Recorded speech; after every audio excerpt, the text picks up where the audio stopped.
Many people, particularly those who live in the far north, in places like Sweden, Norway, Minnesota,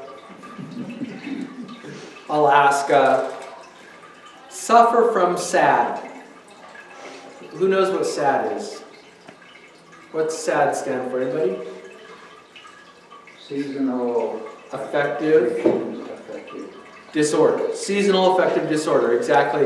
It's a condition that's at least partially brought on by the lack of light during the winter months. And people with that condition, that disorder, become blue. They become, not literally blue, they become sad. They become lethargic, maybe even depressed. We live further north in Washington State and in Chicago for a while. And even when we lived in the Central Valley of California, where because of the tule fog, the ground fog that would come during the months of December and January, you can actually literally go for weeks living in the Central Valley of California and never see the sun during those wintertime months. And I find that when I'm in that kind of a situation that I get a little bit disoriented, torpid, sluggish. If there's protracted darkness, if I don't see the sun for a long time, I just kind of, I don't function well. I don't just gravitate toward the desert and the tropics because of the heat. The sunlight plays a big role in it. But apparently, and I don't understand why, not everybody can live in the desert, and not everybody thinks they can live in the tropics. And so one of the ways that SAD is treated for the people who choose to torture themselves otherwise is through an intense full-spectrum light therapy. Thousands, perhaps millions of people undergo some sort of light therapy to counter the condition that we call SADS. And many will sit under special light boxes while eating their breakfast every single morning during the winter months. These, by the way, these boxes start at about $45 a piece on Amazon and can go into the hundreds and hundreds of dollars depending on the intensity of the lights, the timers, the bells, the whistles. These things are big business because there are so many people that suffer from some variation or form of SAD. For many people, light makes all the difference in lifting up depression. Light changes everything. And that is indeed John's point here in John 1, which is the text that we're focusing on this morning, the passage that Jack read for us, John 1, 1 through 18. Although John is not really talking about sunlight, he's talking about the light. The world has been in this cosmic blue funk, but with the arrival of the Word, the light that heals has come into the world.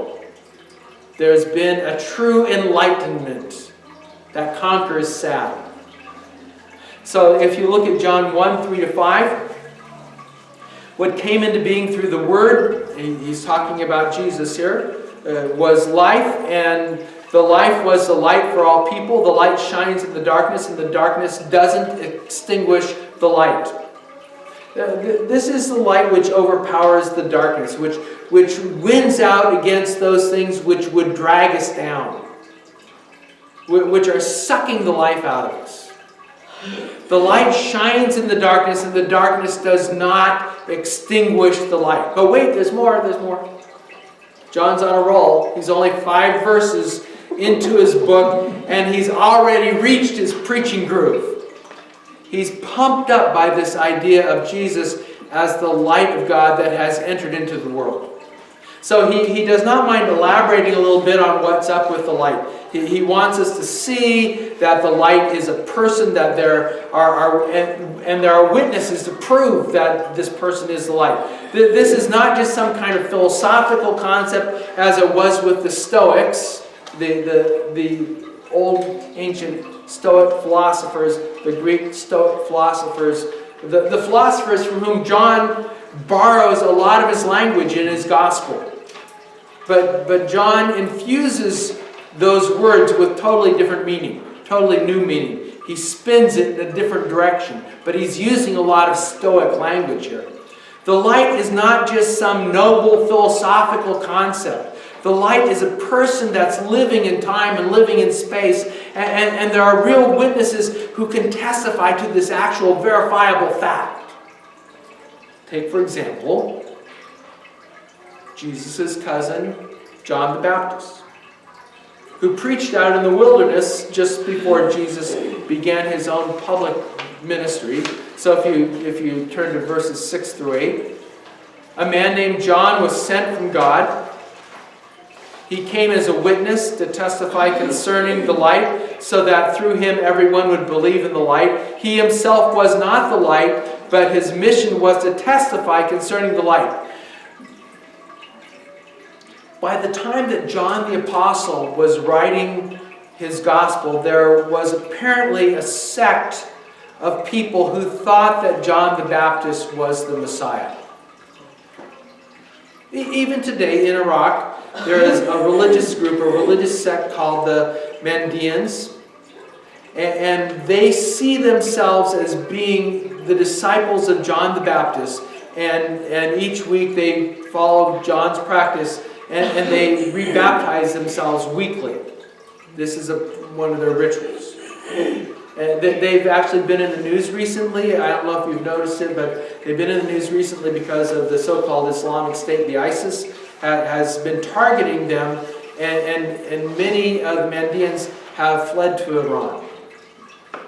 I mean, they're dispersed throughout other places in the world. A few years ago, I did a little bit of research, and I found that there are actually a couple of organized Mandean groups in the United States.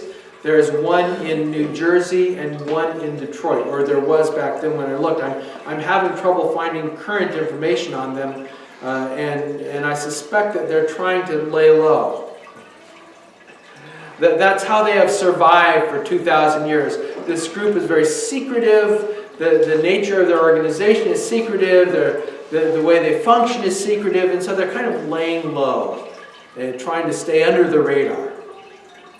And these people are somehow the descendants of a group which believed that John the Baptist was the Savior. And they would point out and say, after all, John the Baptist is the one who baptized Jesus. If you want to see order of seniority. And it's quite possible that John the Apostle is responding to this group or another with very similar beliefs. And the Apostle wants to make sure that there's absolutely no confusion about the light. John the Baptist is not the light, he says. He's just a witness to the light. But wait, he isn't the only witness. The Gospel writers themselves are witnesses too. Look at verse 14. The Word became flesh and made his home among us, or set up his tabernacle. If you want to pull in the Old Testament tabernacle language, or you could talk about it in terms of Bedouin tents, he set up his tent among us. And we have seen his glory, the glory like that of a Father's only Son, full of grace and truth.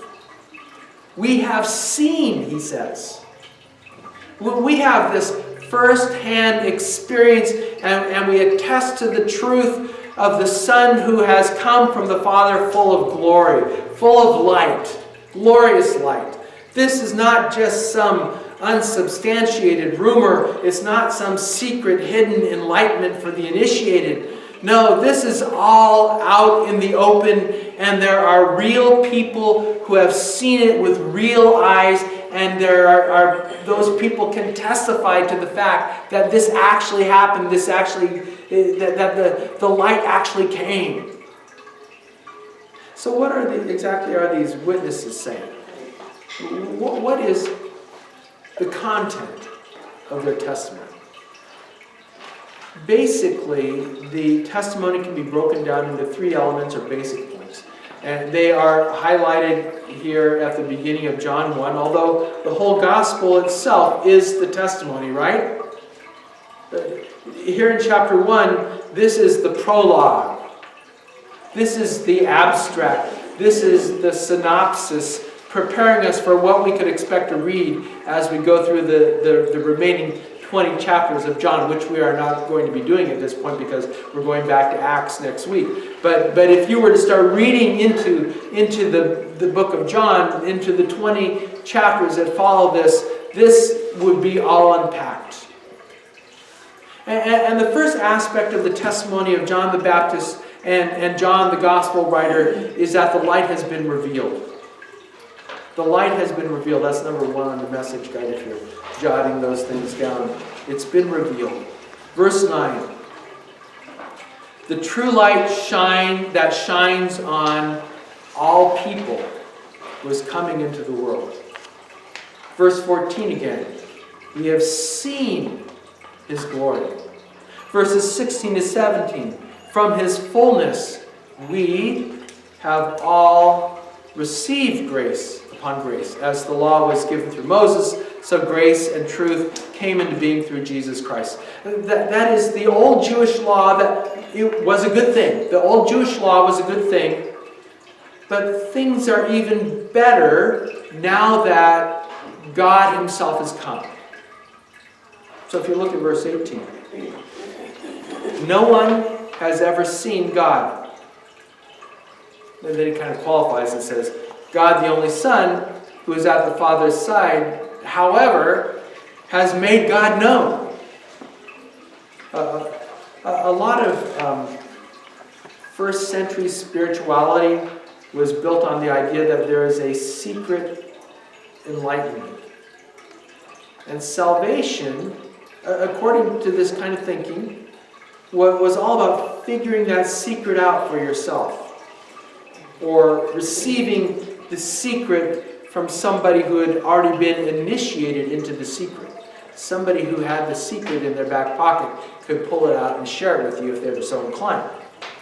I mentioned the Mandean sect of John the Baptist devotees.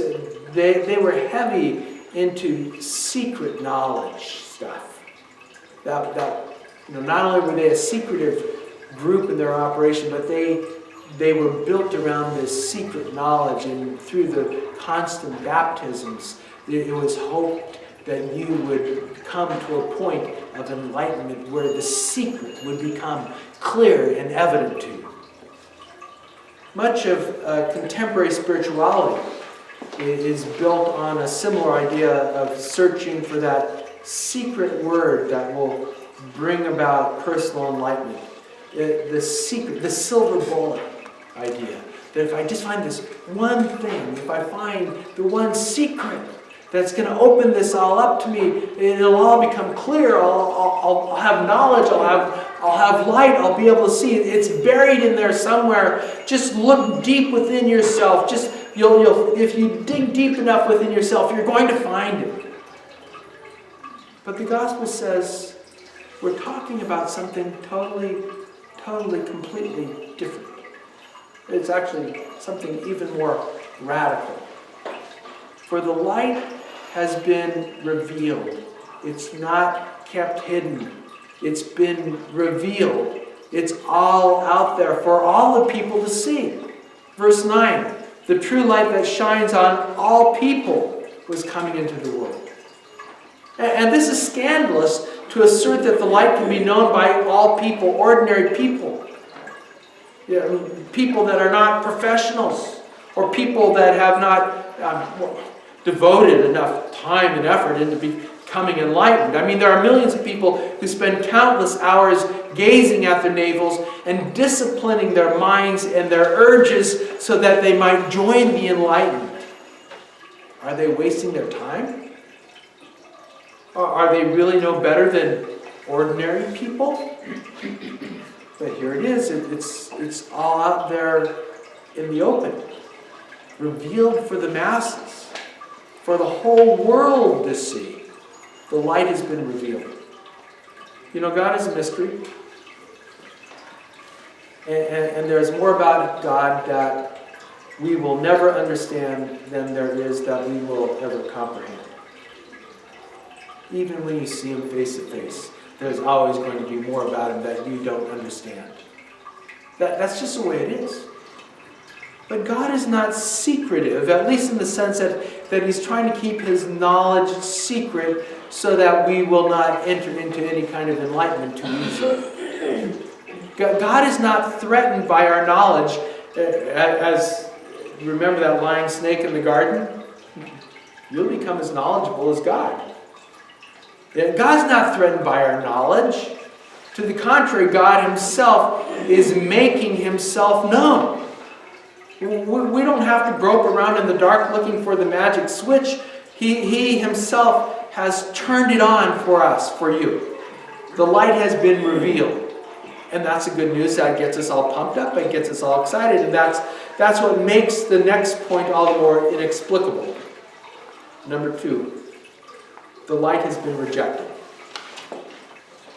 The light has been rejected. Number 1, the light has been revealed. Number 2, the light has been rejected. This is the first sign of trouble in the Gospel of John. We are barely 10 verses in, and already the tension starts to show.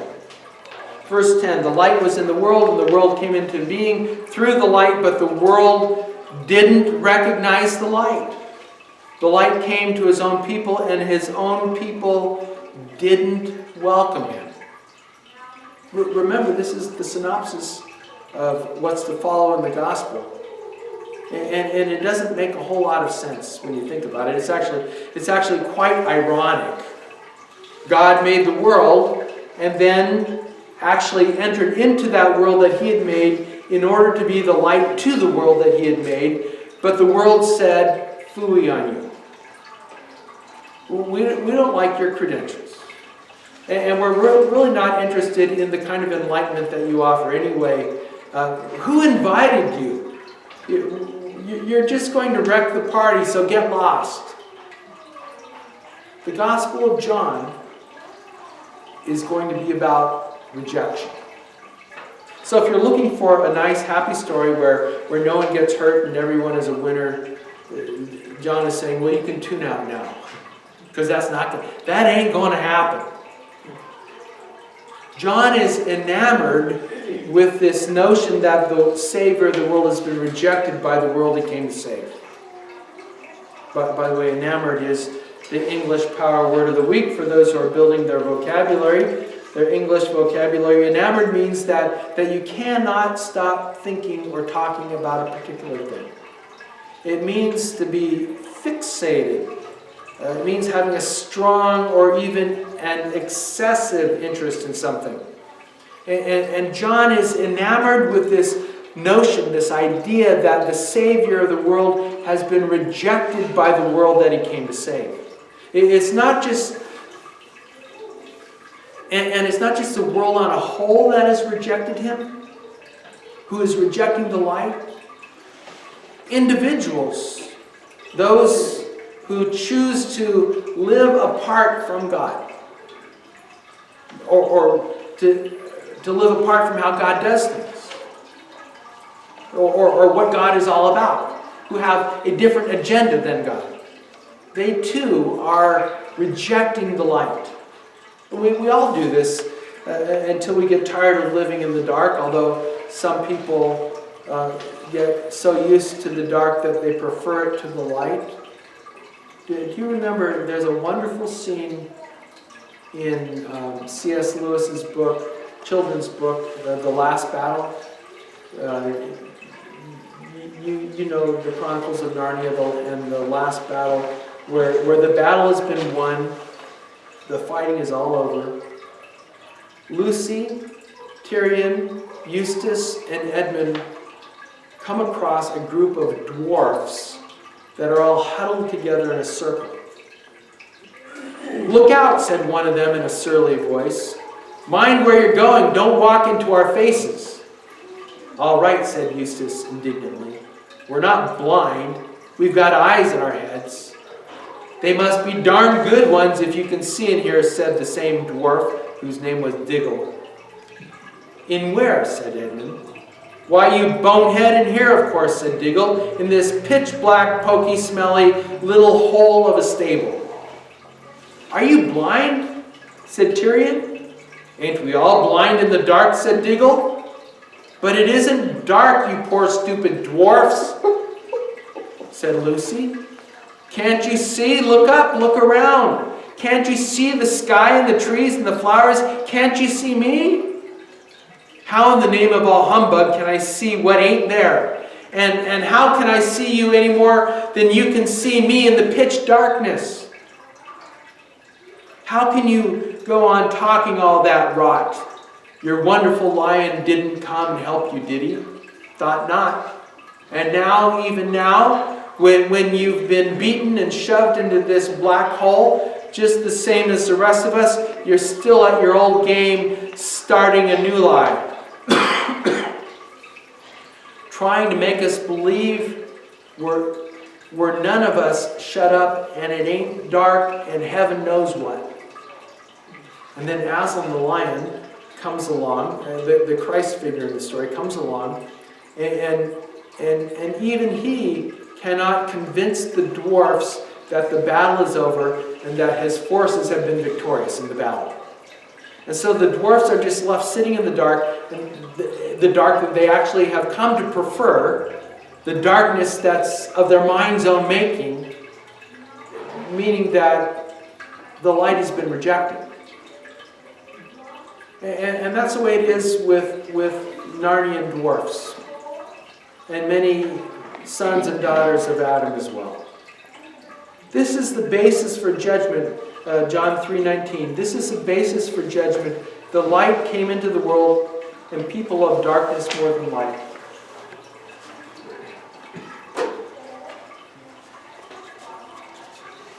People love darkness more than light, for their actions are evil. Are you one of those who is rejecting the light? Or are you rejecting the dark? And there is still a choice, which brings us to number 3. The light can be received. The light can be received. Verse 12. But those who did welcome him, those who believed in his name, he authorized to become God's children. Verse 16. From his fullness we have all received grace upon grace. It's possible to receive the light. And in doing so, we become the children of God, the recipients of grace or generosity. We become heirs, well-to-do family members. It's a matter of receiving the light. Well, what exactly does that mean? And frankly, it's a little bit presumptuous to try and give you a quick answer to that.